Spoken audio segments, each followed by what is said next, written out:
Good morning, all. And it's pretty bright there. Oh, there we go.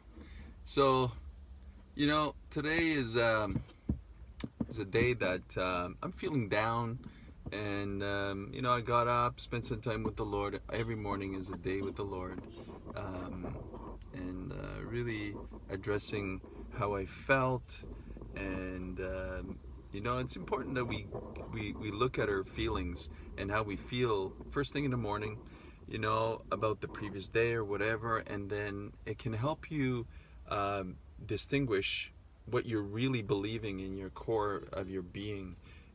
It's important to know what you really believe. You can say it mentally, but when you use your emotions, you can identify what your belief system really is. So when you have one emotion, and you can go to a secondary emotion that comes from that one, the primary one, and a tertiary that comes from the secondary emotion, and it just describes it. And by writing it all down and bringing it about, and praying and allow the Holy Spirit to guide you through this, you'll identify what you really believe in your core being. And it's so good to get to the core of things, and not just go mentally, thinking that maybe that's what you think. So it's very good. And today was a Saturday for me, just because I had to um, uh, set myself apart from an individual, and because I was finding myself accepting responsibility that's not mine. And that is so important that we don't do that.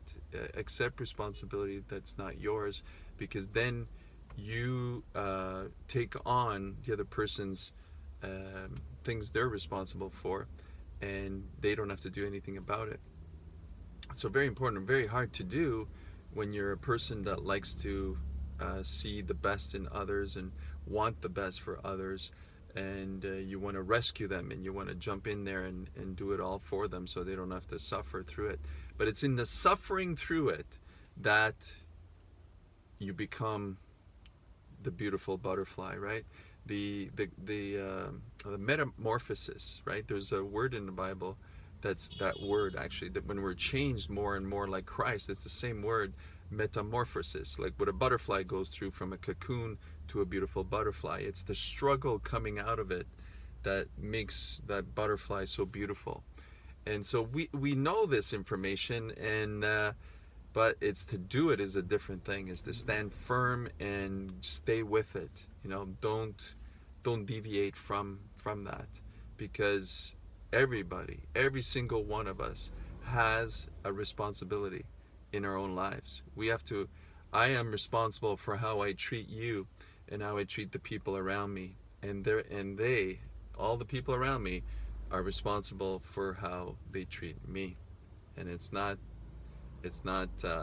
conducive for me to take on that responsibility and just say, yeah, go ahead and walk all over me. No, that is not sound. It's not sane.